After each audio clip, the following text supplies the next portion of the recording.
Welcome to Afribiz Talk, where we open the doors of doing business and investing in Africa. Afribiz Talk is part of the Afribiz and Global Biz Concierge brand families, which span the globe. To connect with us anytime, visit www.afribiz.info. Now let's tune in to hear the show in progress. Welcome to Afribiz.fm, where we open the doors of doing business and investing in Africa. This is Lori Elliott, your host and chief strategist for Afribiz. Today, we're going to take a look at regional trade patterns in West Africa. And we're going to look at it from the perspective of people who want to do business there, give them a little bit of background, know some of the challenges, both for African business people and also people who want to go and invest and do business in that region. And with us today, we have Tim Prewitt. He's with Nigeria Markets, and he's very much involved in the whole regional trade area, and he'll explain how he's involved. Tim, how are you doing today? Very well, thank you. Thanks for having me on the show. Okay, great. Now, can you first just tell us what Nigeria Markets is, what you do, and just give us a little bit of background? Sure. Nigeria Markets is a program funded by USAID. It's a 5-year program to increase commercial agriculture, to stimulate investment, to increase farm yields, and to help develop agriculture in Nigeria for the next generation. Okay, great. Now, when we talk about commercial agriculture is the largest sector, essentially, in terms of at least providing jobs, right, in West Africa. Yeah, of the real economy, that's for sure. There is also the exports of oil, which of course are the number one. Yes, yeah.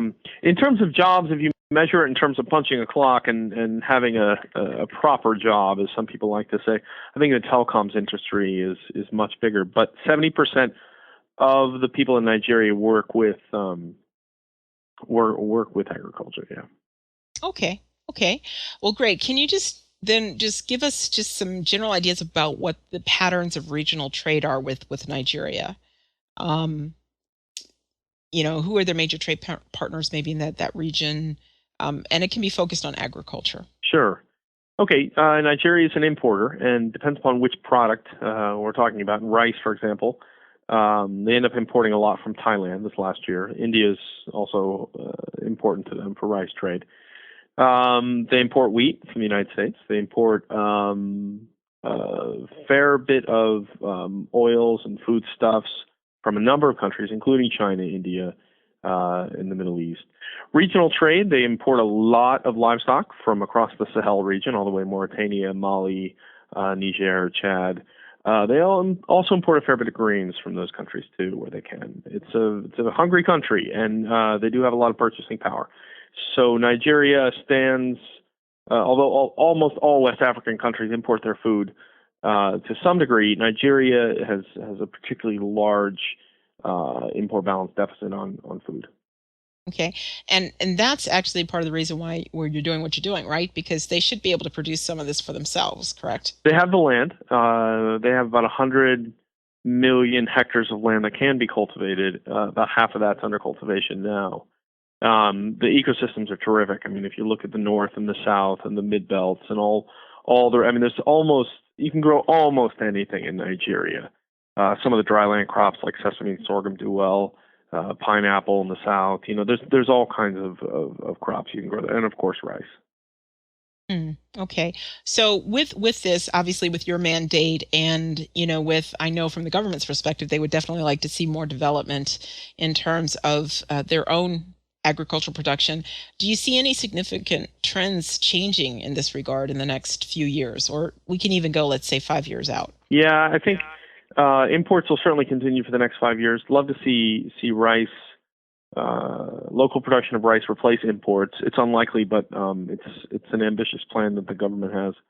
And I think that if you look at the country as a whole and look at the other aspects of growth there, like the demographics, people coming of age, it's unlikely that the imports will be stopped quickly and easily. But we're definitely making big progress in rice. There's an ambitious new plan for cassava. Sorghum is doing very well. Sesame. There's a lot of crops that have a huge potential to grow in the next 5 years, and I see that. I definitely see that happening. More productivity. Whether that impacts the trade balance and how much that impacts the trade balance is another question. But definitely some positive growth in agriculture. Okay, so then, when we look at, first of all, why would Nigeria and the other West African countries need to import so much? That to me would mean that there are challenges actually then in the agricultural systems or in the trade systems. Absolutely. Can you tell us what some of those challenges are? Yeah, in the agricultural system, you just have very low productivity. Simply put, they don't grow enough food for themselves. Per hectare, their land is not as productive as other parts around the world. And that's due to a lot of missing links, lack of good seeds, lack of research, lack of fertilizer. There's a lot of missing elements there. What we try to do is we work with farmers to access those, help them access those through commercial systems. They apply to their farms and they get an increase in yield. Nigerian average in rice is about 1.4 tons per hectare. And our farmers have gotten 5.75 tons per hectare. They've done very well over the past few years. So we've definitely got some progress there, and a lot more progress can be made in Nigeria. Okay.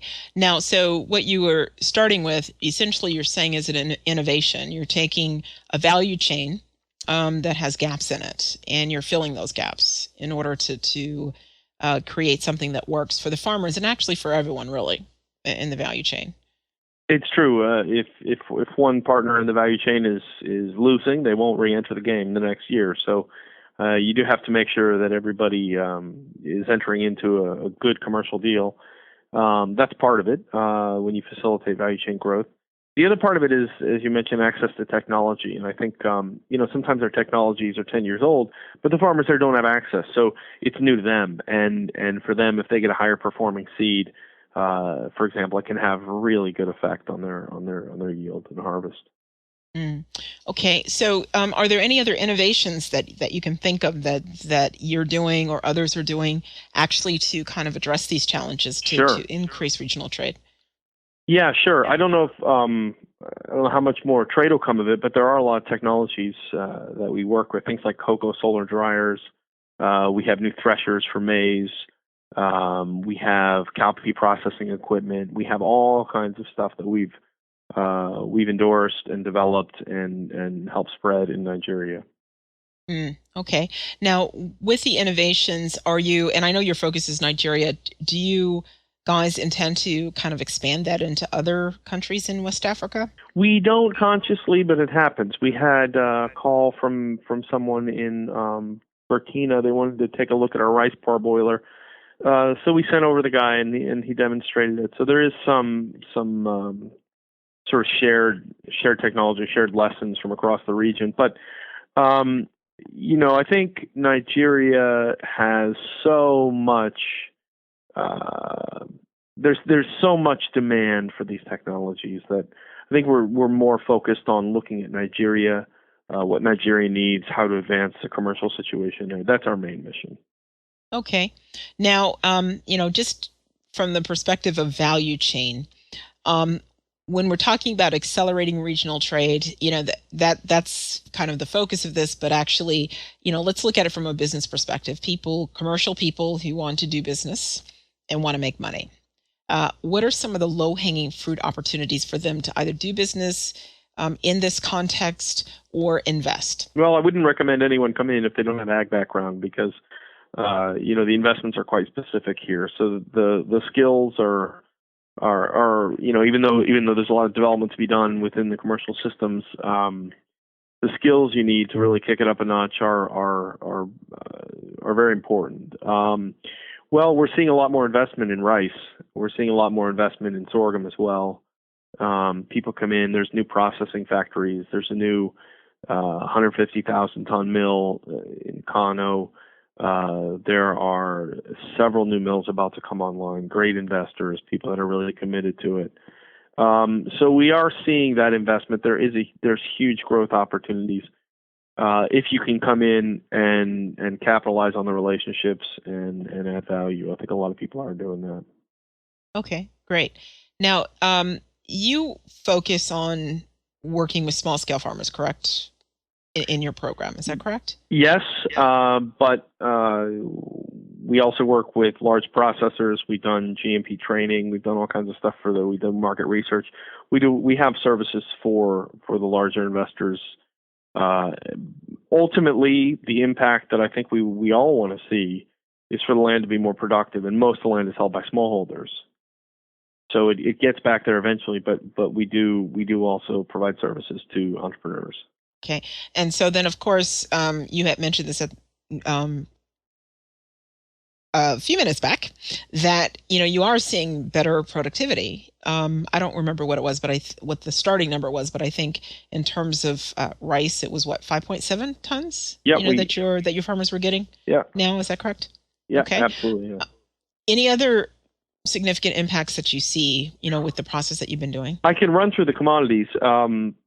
But basically, rice has been the most dramatic increase. If you look at sorghum and sesame, you're about double yield from the national average. And if you look at cassava, it's just a little bit less than double the yield.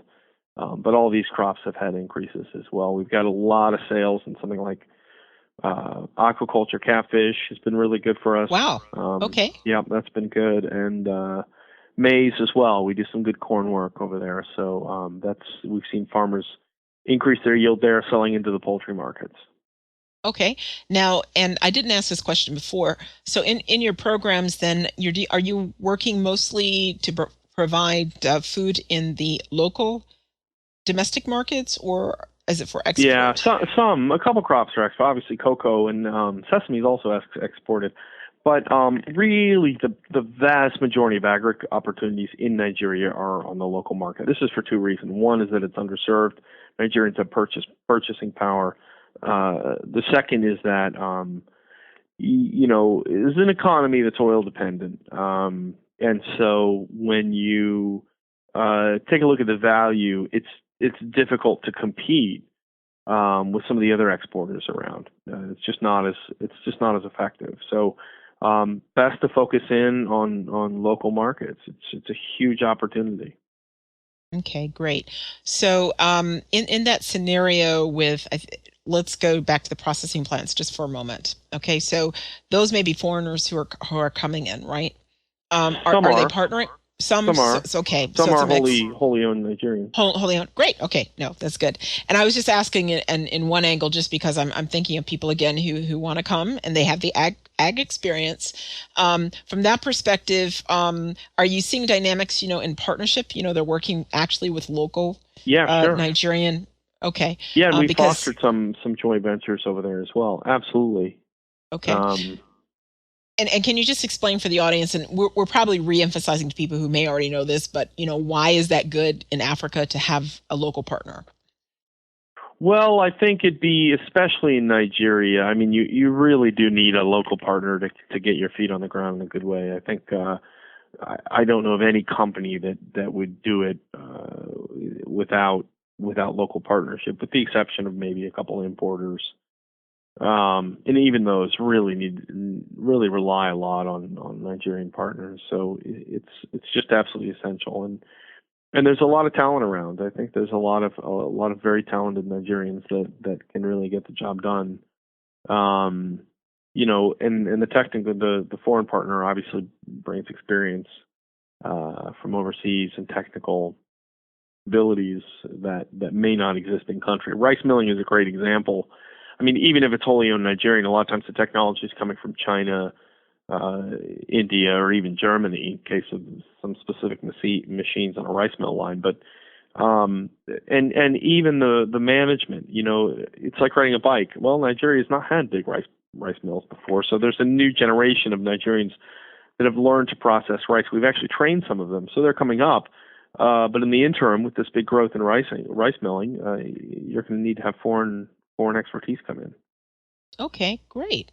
Well, I'm encouraged to hear what you're doing in Nigeria. if we can just get across to all countries, not you specifically, but if we can cover the continent, I'll be very happy then. But as a final question, I came across you because we have a partnership with EMRC, and I just wanted to because this is actually for that audience, what are some of the things that you've done with EMRC in order to support your SMEs or your small scale farmers? Well, the best is that we participate in the Agribusiness Forum, which has been going on, I don't know, somewhere close to 10 years now. It's an excellent way to share information, meet new business partners and the like. So that's been our biggest focus with them, and we very much enjoy our partnership and working with them. Okay, great. Okay, well, thank you again, Tim, for joining us. Appreciate the information. This is, in case, let's see, before I close out, I want to make sure. If people wanted to get in contact with you, find out more about what you're doing, where would they go? They can visit our website, www.nigeriamarkets.org. It's one word, nigeriamarkets.org. And there's an email address on there. I get it. It's info@nigeriamarkets.org. Okay. Well, fantastic. Again, thank you again.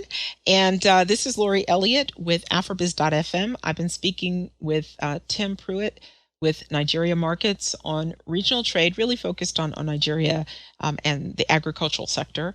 And I want to thank the audience for joining us. We're signing off. That's it for this episode of Afribiz Talk. Join us to continue the conversation at www.afribiz.info.